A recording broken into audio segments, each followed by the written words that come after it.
Hi guys, ಉತ್ತರ ಕರ್ನಾಟಕದ ಹುಳ್ಚಿಕ್ಕಿ ಸೊಪ್ಪಿನ ಸಾರು ಮಾಡೋದು ತೋರಿಸ್ತೀನಿ. ಮಲ್ಲೇಶ್ವರದಿಂದ ನನಗೆ ಸಿಕ್ಕಿತ್ತು, ಅದಕ್ಕೆ ತೋರಿಸ್ತಾ ಇದ್ದೀನಿ ನಾನೀಗ. ಇದು ಜಾಸ್ತಿ ಹುಳಿ ಇರುತ್ತೆ, ನಿಮ್ಗೆ ಎಷ್ಟು ಬೇಕೋ ಅಷ್ಟು ಕಟ್ ಮಾಡಿ ಹಾಕೊಳ್ಳಿ. ಹುಳಿ ಜಾಸ್ತಿ ಬೇಕಂದ್ರೆ ಒಂದು ಕಟ್ ಇದ್ರೆ ಒಂದು ಕಟ್ ಹಾಕೊಂಬಿಡಿ. ನಾನು ಇವಾಗ ಇದನ್ನೆಲ್ಲ ಸೊಪ್ಪು ಕಟ್ ಮಾಡಿ ಇಟ್ಟಿದ್ದೀನಿ, ಅದಕ್ಕೆ ತೋರಿಸ್ತಾ ಇದ್ದೀನಿ. ನಾನು ಇವಾಗ ಮೊದಲು ಕುಕ್ಕರ್ ಇಟ್ಕೋಬೇಕು. 3-4 ಸ್ಪೂನ್ ಆಯಿಲ್ ಹಾಕೊಳ್ಳಿ. ನೀವು ಸಾರು ಎಷ್ಟು ಮಾಡ್ತೀರೋ ಅದ್ರ ಮೇಲೆ ಡಿಪೆಂಡ್. ಸ್ವಲ್ಪ ಮಾಡಿದ್ರು ಅದು ನಾವು ನಡಿತೈತಿ. ಇವಾಗ ಎಣ್ಣೆ ಕಾದಿದೆ, ಅದಕ್ಕೆ ಸ್ವಲ್ಪ 1 ಸ್ಪೂನ್ ಅಷ್ಟು ಜೀರಿಗೆ ಹಾಕೋಣ. 1 ಗೆಡ್ಡೆ ಅಷ್ಟು ಬೆಳ್ಳುಳ್ಳಿ ಹಾಕೊಂತ ಇದ್ದೀನಿ.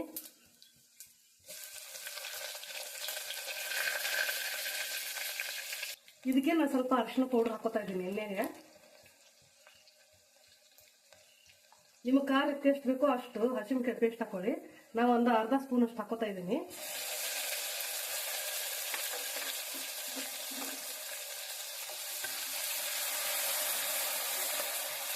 ಸ್ವಲ್ಪ ಎಣ್ಣೆಯಲ್ಲಿ ಫ್ರೈ ಆಗಲಿ ಅದು.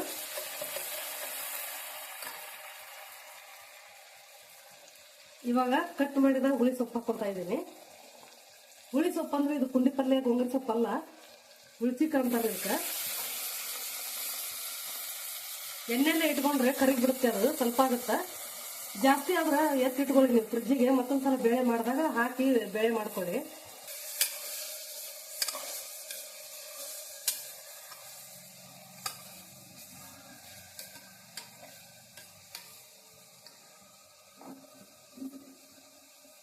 ಇದಕ್ಕೆ ಇವಾಗಲೇ ಸ್ವಲ್ಪ ಉಪ್ಪು ಹಾಕ್ತಾ ಇದ್ದೀನಿ ನಾನು, 1 ಸ್ಪೂನ್ ಅಷ್ಟು. ನೀವು ಬೇಳೆ ಎಷ್ಟು ಹಾಕೊಂತೀರೋ ಅದ್ರ ಮೇಲೆ ಹಾಕೊಳ್ಳಿ, ರುಚಿಗೆ ತಕ್ಕಷ್ಟು. ನೋಡಿ, 1 ಕಟ್ಟು ಕುಕ್ಕರ್ ತುಂಬ ತುಂಬಿತ್ತು.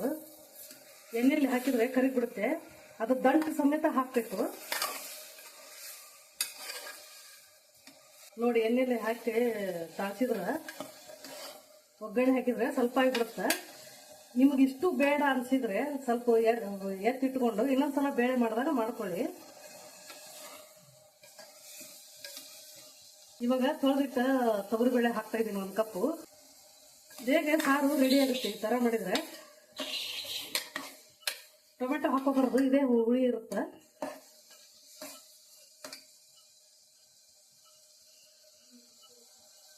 ನಾನು ಇವಾಗ ಬೇಳೆಗೆ ನೀರು ಹಾಕೋತಾ ಇದ್ದೀನಿ.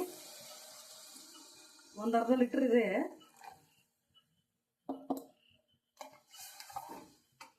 ಯಾವಾಗಲೂ ಸ್ವಲ್ಪ ಬೇಳೆ ಬೆಂದ ಮೇಲೆ ಕುಕ್ಕರ್ ಮುಚ್ಚಬೇಕು.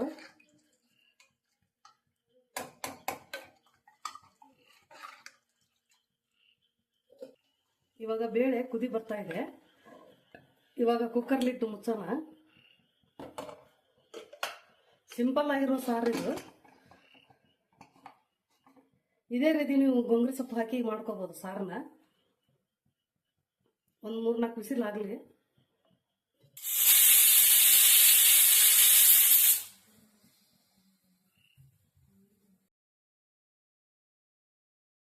ಬೇಳೆಗೆ ಒಗ್ಗರಣೆ ಹಾಕಿದ್ದೀನಿ.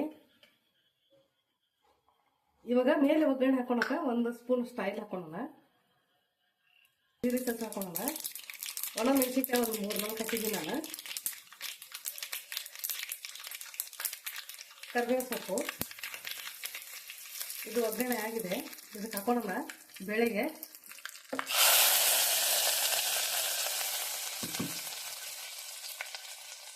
ಇದು ಗಟ್ಟಿಯಾಗಿದೆ ಬೇಳೆ, ನಿಮಗೆ ಇಷ್ಟ ಬೇಕಾದ್ರೆ ಇಷ್ಟ ತಿನ್ನಿ. ನಾನು ಸ್ವಲ್ಪ ನೀರು ಹಾಕ್ತಾ ಇದ್ದೀನಿ.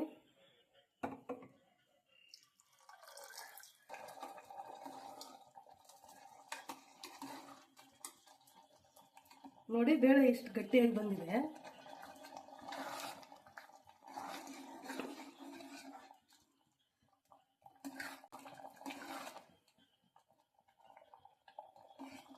ನಿಮ್ಗೆ ನೀರು ಬೇಕಾದ್ರೆ ಹಾಕೊಳ್ಳಿ, ನಾನು ನೀರು ಹಾಕ್ತಾ ಇಲ್ಲ. ಇವಾಗ ಇಷ್ಟೇ ಬಿಡ್ತಾ ಇದ್ದೀನಿ. ಇದಕ್ಕೆ ಸ್ವಲ್ಪ ಧನಿಯಾ ಪೌಡ್ರ್ ಹಾಕ್ತಾ ಇದ್ದೀನಿ.